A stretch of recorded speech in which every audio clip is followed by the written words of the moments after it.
भगवान श्री कृष्ण ने किए थे 8 विवाह।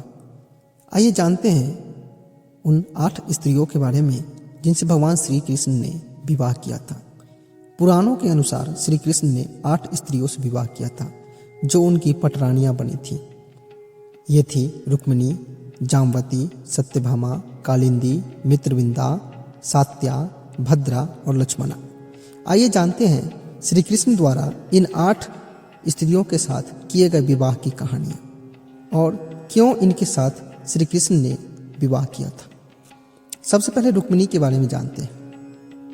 विदर्भ राज्य का भीष्म नामक एक वीर राजा था। उसकी पुत्री का नाम रुक्मिणी था। वह साक्षात लक्ष्मी जी का ही अंश थी। वह अत्यधिक सुंदर और सभी गुणों वाली थी। नारद जी के द्वारा श्री कृष्ण के गुणों का वर्णन सुनने पर रुक्मिणी श्री कृष्ण से ही विवाह करना चाहती थी। रुक्मिणी के रूप और गुणों की चर्चा सुनकर भगवान श्री कृष्ण ने भी रुक्मिणी के साथ विवाह करने का निश्चय कर लिया था।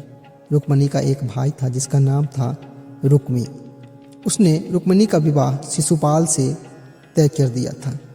जब यह बात श्री कृष्ण को पता चली तो वे विवाह से एक दिन पहले बलपूर्वक रुक्मिणी का हरण करके द्वारका ले गए। द्वारका पहुंचने के बाद श्री कृष्ण और रुक्मिणी का विवाह किया गया। अब श्री कृष्ण की दूसरी पत्नी जिनका नाम था जामवती, सत्राजीत नामक एक यादव था। उसने भगवान सूर्य की बहुत भक्ति की, जिससे खुश होकर भगवान ने उसे एक मणि प्रदान की थी।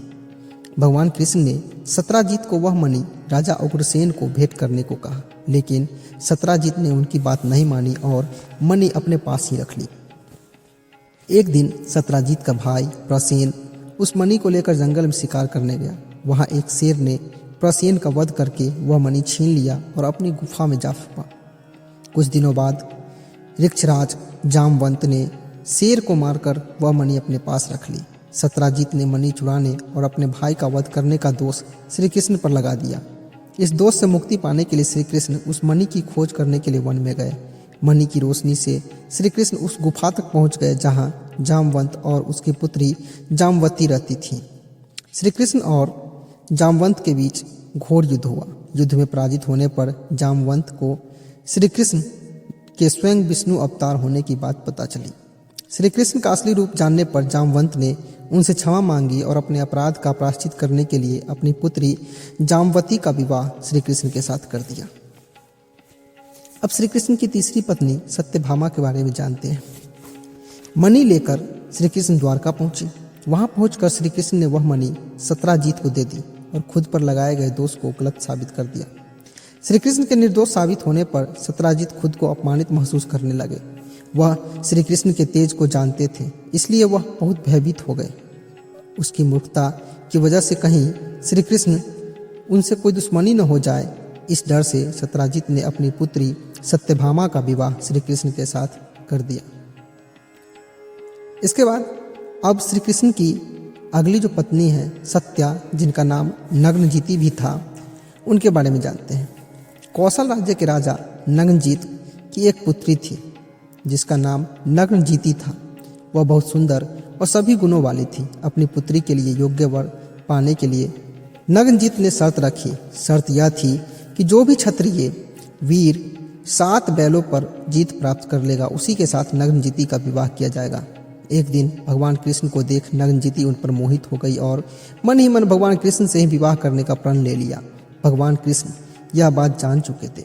अपनी भक्त की इच्छा पूरी करने के लिए भगवान श्री कृष्ण ने 7 बैलों को अपने वश में करके उन पर विजय प्राप्त की। भगवान कृष्ण का यह पराक्रम देखकर नग्नजीत ने अपनी पुत्री का विवाह भगवान कृष्ण के साथ कर दिया। इसके बाद भगवान श्री कृष्ण की 5वीं पत्नी जिनका नाम कालिंदी था, उनके बारे में जानते थे। एक बार भगवान कृष्ण अपने प्रिय अर्जुन के साथ वन में घूम रहे थे। यात्रा की थकान दूर करने के लिए वे दोनों यमुना नदी के किनारे जाकर बैठ गए। वहां पर श्री कृष्ण और अर्जुन को एक युवती तपस्या करती हुई दिखाई दी। उस युवती को देखकर अर्जुन ने उनका परिचय पूछा। अर्जुन द्वारा ऐसा पूछने पर उस युवती ने अपना नाम सूर्यपुत्री कालिंदी बताया। वह यमुना नदी में निवास करते हुए भगवान विष्णु को पति रूप में पाने के लिए तपस्या कर रही थी। यह बात जानकर भगवान कृष्ण ने कालिंदी को अपने भगवान विष्णु के अवतार होने की बात बताई और उसे अपने साथ द्वारका ले गए। द्वारका पहुंचने पर भगवान कृष्ण और कालिंदी का विवाह किया गया। अब श्री कृष्ण की छठी पत्नी लक्ष्मणा के बारे में जानते हैं। लक्ष्मणा ने देवर्षि नारद से भगवान विष्णु के अवतारों के बारे में कई बातें सुनी थी। उसका मन सदैव भगवान के स्मरण और भक्ति में लगा रहता था। लक्ष्मणा भगवान विष्णु को ही अपनी पति रूप में प्राप्त करना चाहती थी। उसके पिता यह सब जानते थे।